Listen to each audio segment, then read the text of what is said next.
ma thèse, c'est une thèse CIF qui est financée en partie par l'AID, l'Agence d'innovation de défense, et l'entreprise avec laquelle je suis, c'est Malizen, une startup issue de l'équipe d'ailleurs.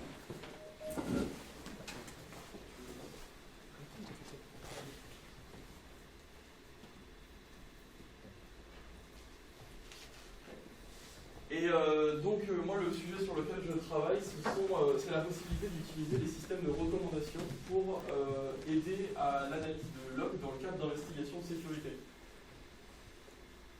Donc, là, normalement, je vais rien apprendre à personne, mais une partie du domaine de la cyber aujourd'hui, c'est une partie d'analyse de réponse à incidents et d'attaques. Et donc ça correspond à réunir des logs de sources diverses et variées. Ça peut être des systèmes de détection d'intrusion comme des sources réseau, comme des logs machines, n'importe où, n'importe quoi qui puisse faire de la surveillance d'activité. Et tous ces logs, ils sont assemblés et réunis notamment dans des CSOC qui sont donc des Computer Security Operation Centers, dans lesquels des analystes vont les processer, les traiter et les analyser. Et voilà, donc leur travail, ça va être de retrouver des attaques dans ces logs. Et de ce fait, il y a plusieurs problèmes qui émergent dans cette activité. Et on en a identifié 3 sur lesquels on voudrait travailler, sur lesquels on a travaillé donc. Et le premier, c'est la quantité et l'hétérogénéité des données qui sont récoltées. Le second, ça va être la complexité des attaques. Je m'étends un peu plus sur ça, c'est que aujourd'hui les attaques, c'est évidemment pas seulement une injection SQL sur un serveur, un machin, un truc, c'est pas une action ciblée qui va être identifiable en une seule ligne de log. C'est souvent des attaques qui sont complexes en plusieurs étapes dont il va falloir reconstituer les bouts. Et ça, c'est ça qui demande en fait qui pose le plus de difficultés dans le process d'analyse et d'investigation des analystes. Et évidemment, le troisième problème, c'est que pour éviter une grande partie des impacts dus à ces attaques, il y a un besoin d'un temps de réponse extrêmement faible aux incidents pour éviter des impacts, que ce soit financiers ou autres, ou humains, organisationnels, peu importe. Et donc,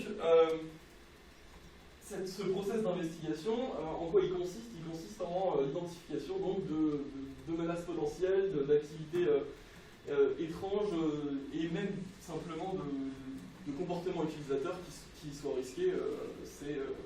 Ça peut être n'importe quoi qui va être trouvable dans des logs d'événements. Et donc, comment est-ce qu'on traduit les problèmes que j'ai cités à la slide d'avant dans ce contexte d'investigation? Il va falloir qu'on soit capable de naviguer de façon efficace et rapide la donnée qui nous est fournie à analyser. Il va falloir qu'on sache trier la donnée et la caractériser rapidement. Et évidemment, capable d'identifier et de reconstruire des scénarios d'attaque. Donc, comment est-ce qu'on a fait jusqu'ici pour faire ça? On utilise beaucoup de systèmes de visualisation. Donc, c'est des systèmes qui permettent de récupérer les données, de les ingérer, les caractériser, et ensuite soit de les visualiser par elles-mêmes, donc leur distribution, les différentes valeurs, soit de les comparer entre elles. Alors, il n'y en a pas ici, mais par exemple, on peut imaginer de faire une heatmap ou une hybride entre des IP, des ports, des choses comme ça, afin de comparer les données et de retrouver les comportements suspects dans les données. Et donc, ça a beaucoup aidé, notamment dans la façon quand on visualise les données, ça a beaucoup aidé sur le côté quantité de données. On peut les agréger, les distribuer pour les voir de façon plus simple et pas se taper 50 000 lignes de log dans la journée. Mais ça pose un problème supplémentaire, c'est le problème que pour utiliser ces outils, il va falloir une expertise supplémentaire. C'est l'expertise en système de visualisation, bien sûr. Et donc, nous, on se place dans ce contexte-là, et on se demande ce qu'on va pouvoir faire. Comment est-ce qu'on peut aider un analyste à effectuer son investigation le plus facilement possible sans avoir à faire face à ces problèmes ou en les réduisant au maximum? Donc, nous, notre idée, ça a été d'utiliser des systèmes de recommandation. Alors, comment ça va se passer à partir de là? On a présenté un peu des prémices et du problème, une partie de la situation courante, et je vais continuer en parlant de système de recommandation, puis je vais vous parler de la solution qu'on a designée, qui s'appelle Kraken, puis une partie sur l'évaluation, comment est-ce qu'on a vérifié que nos hypothèses étaient fonctionnelles ou non, et une conclusion, etc. Donc, système de recommandation. Un système de recommandation, la définition la plus basique qu'on puisse avoir, c'est un morceau de logiciel qui va avoir des données en entrée, des données en sortie, et au milieu, il y a une sélection de candidats à la recommandation, d'items qui sont potentiellement pertinents à proposer à un utilisateur pour répondre à un problème, une prise de décision sur lesquels sont les plus pertinents, et en output, on les offre à l'utilisateur. Et donc, évidemment, ils sont déjà beaucoup utilisés dans divers domaines. Vous connaissez tous la boîte Amazon ou Netflix qui vous dit vous avez aimé ce film, vous avez acheté cet article, vous aimerez sans doute cet autre truc. Et bien ça, c'est un système de recommandation qui prend un profil utilisateur ou une base de données avec des propriétés d'objets en entrée, sélectionne ceux qui sont liés à ce que vous regardez, à ce que vous aimez, etc. Ou à d'autres utilisateurs qui sont similaires à vous, les ressort et vous les propose. Évidemment, ces systèmes de recommandation, ils ont déjà été utilisés en cybersécurité. Et on a identifié 3 travaux qui sont intéressants à présenter dans le cadre de cette recherche. Le premier, c'est celui-ci. C'est un système de recommandation qui va prendre en compte un niveau de sécurité demandé par un client, l'architecture du système d'information qu'ils ont actuellement, et proposer un plan de protection, des mesures défensives à mettre en place pour atteindre un niveau maximum, un niveau de protection voulu, avec donc des recommandations de mesures défensives. En revanche, ça aiderait pas directement sur une investigation. Ça peut être du préventif ou des changements organisationnels après une attaque, mais c'est pas ce qu'on cherche forcément. Donc, on a continué sur un deuxième système de recommandation, qui est un système qui cette fois-ci aide au tri et à l'organisation des données pour savoir si elles sont pertinentes ou non à explorer dans le cadre d'une analyse. Donc c'est ici une collection de traces et d'actions de triage de données qui ont été faites dans le passé, qui ont été reconnues comme étant utiles, qui sont matchées en fait avec celles qui sont en train d'être faites actuellement. Alors, dans l'exemple dans le papier, c'est pour des analystes qui sont plus novices, en leur proposant les actions, en matchant leur situation avec les situations qui ont déjà été rencontrées, et en proposant des actions de triage qui sont potentiellement pertinentes. Donc ça c'est pas mal aussi. Il y a un troisième outil qui s'approche de notre travail, qui est celui d'ailleurs qui s'approche le plus de celui qu'on a fait derrière, qui s'appelle NavSec, et celui-ci, il va utiliser une approche un algorithme de plus proche voisin pour matcher des sets d'interactions qu'un utilisateur a eu avec une interface de visualisation dans des investigations passées, pour matcher l'investigation en cours.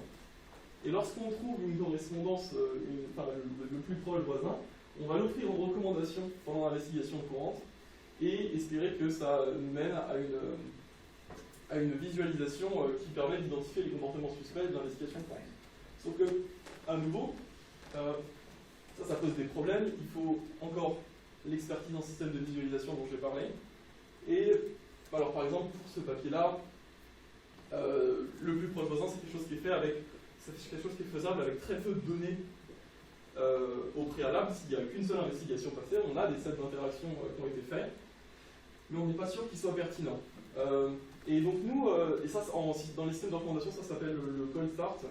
Et en fait, ça, c'est le fait de ne pas avoir assez de données en entrée pour faire des recommandations pertinentes directement. Et donc on a voulu éviter ce problème-là aussi. Donc, je vais en arriver à la solution qu'on a développée, mais d'abord, nous aussi on a travaillé sur un système de visualisation comme base pour ce système de recommandation. C'est celui qui est développé par Malizen avec qui je travaille, donc, qui est basé sur les travaux de recherche de notre CEO, Christopher, que certains connaissent sans doute. Et donc c'est ZeroKit.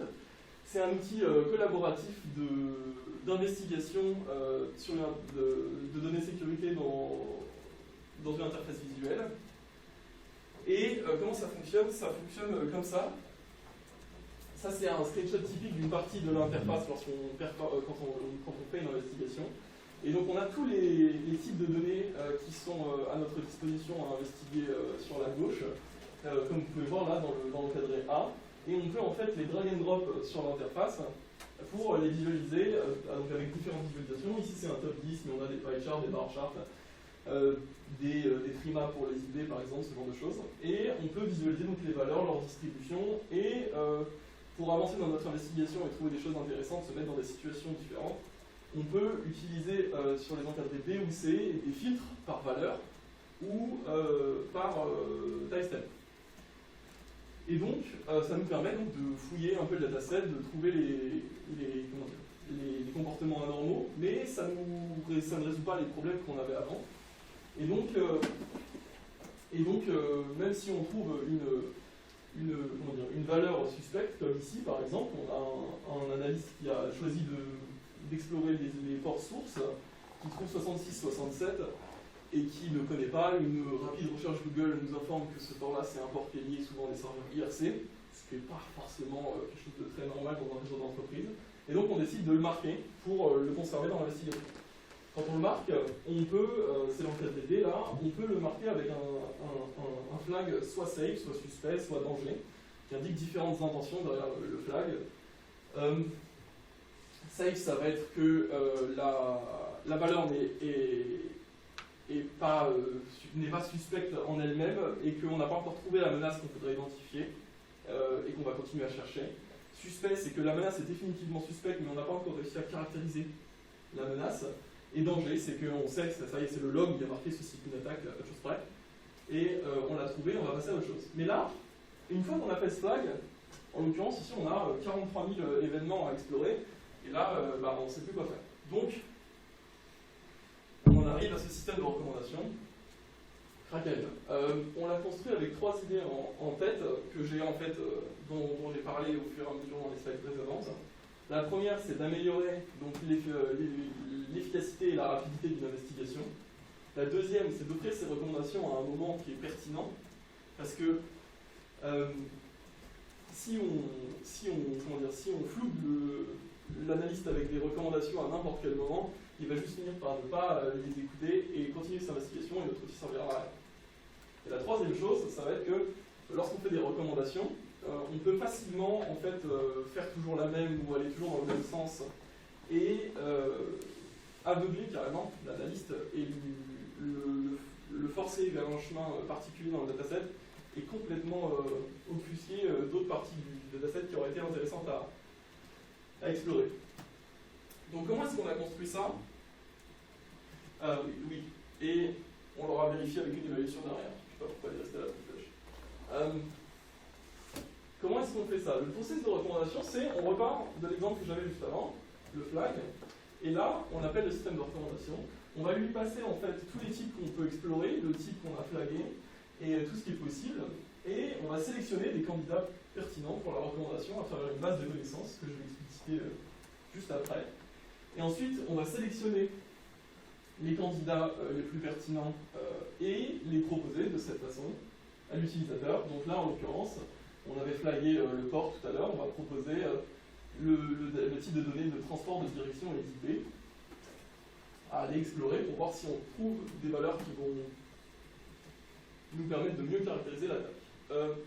Alors un peu plus de détails côté base de connaissances et sélection de candidats, parce que c'est ça le cœur du système de recommandation. On a utilisé les projets MitraTac et ECS Elastic Common Schema pour, d'une part, caractériser les comportements attaquants qui existent, donc à travers les tactiques de MitraTac, les techniques et les sources de données dans lesquelles on peut les trouver. Ensuite, il fallait quand même qu'on relie ça au type de données sur lesquelles on travaille. Et donc, on a utilisé la formalisation des types de données qui est faite par Elastic Schema. Et on a fait nous-mêmes les sources de données. On a matché nous-mêmes les sources de données dans lesquelles on peut trouver ces types de données. Et avec ça, on a construit ce graphe qui est notre base de données. Donc là, c'est un extrait. Et donc, je reprends à nouveau l'exemple de tout à l'heure. On a flagué en entrée le port 66-67. On arrive donc ici. Et donc, on va remonter dans la base de données pour sélectionner des candidats pour la recommandation. On va savoir que dans notre investigation, le port il est sur la source capture de paquets et un MIDS. Et donc, parmi les techniques qui existent et qui sont observables via ces sources de données, il y a le Non-Application Layer Protocol. Donc, on va prendre ensuite toutes les sources de données, donc là il peut y en avoir plus, c'est juste un extrait, toutes les sources de données dans lesquelles on peut retrouver cette technique, puis ensuite tous les types de données dans lesquels qu'on peut retrouver dans ces sources, et ça va constituer nos candidats à la recommandation. Donc maintenant je pourrais m'étendre sur les processus de recommandation et, qui sont au nombre de deux, un par similarité entre les types de données et un pour sélectionner la technique la plus pertinente en haut pour réduire le pool de candidats au préalable, qui utilise un mécanisme de multi-attribute decision making, mais ce serait long, technique et compliqué. Donc ce que je vais plutôt faire, c'est que je vais me focaliser sur l'évaluation qu'on a faite de ce système pour voir les résultats qu'il a donnés. Donc, le setup expérimental qu'on a fait pour évaluer ce système, c'était qu'on a utilisé un autre dataset que celui de test, celui avec lequel je vous ai présenté l'exemple. C'est un dataset de la DARPA qui s'appelle DC3, qui contient 19,5 millions d'événements et 2 APT qui ont chacun plusieurs étapes assez variées. On a une compromission initiale en termes d'intra-attaque à travers une extension et une pub sur Firefox qui sont malveillantes. On a une session SSH ouverte en distant complètement suspecte, de l'exfiltration de données avec un wget dans le premier APT. Et dans le deuxième APT, il nous manque une partie des étapes, mais on y arrive directement sur un système qui est infecté déjà en interne. Et on a en fait une installation de Pine, qui est un vieux text-based client mail, et qui va en fait propager un malware qui s'appelle TCExec. Et donc ce qu'on a fait, c'est qu'on avait 7 experts à qui on a donné 25 minutes pour investiguer ce jeu de données à travers ZeroClick et avec le système de recommandation. Et on a regardé comment ils s'en sortaient. Pour cette évaluation, on a d'abord constitué, ensuite, après l'investigation, une interview qualitative dans laquelle on a essayé en fait, de récupérer du feedback sur 5 points différents du système, donc son utilité, son efficacité, la pertinence des recommandations, le futur qu'il pourrait avoir dans un système opérationnel de sécurité, je crois que c'est comme ça en français, et la clarté des recommandations.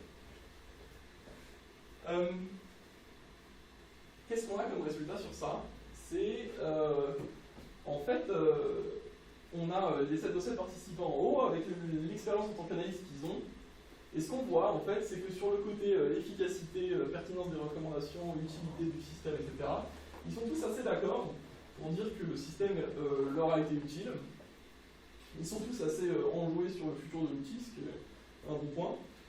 En revanche, on a un problème sur la clarté des recommandations. C'est parce que justement, pour pas déranger trop l'analyste et disrupter le flow d'investigation, etc., on a essayé de ne pas faire des recommandations qui prenaient trop de place, et du coup, au lieu de voir trop grand, on a vu un peu trop petit.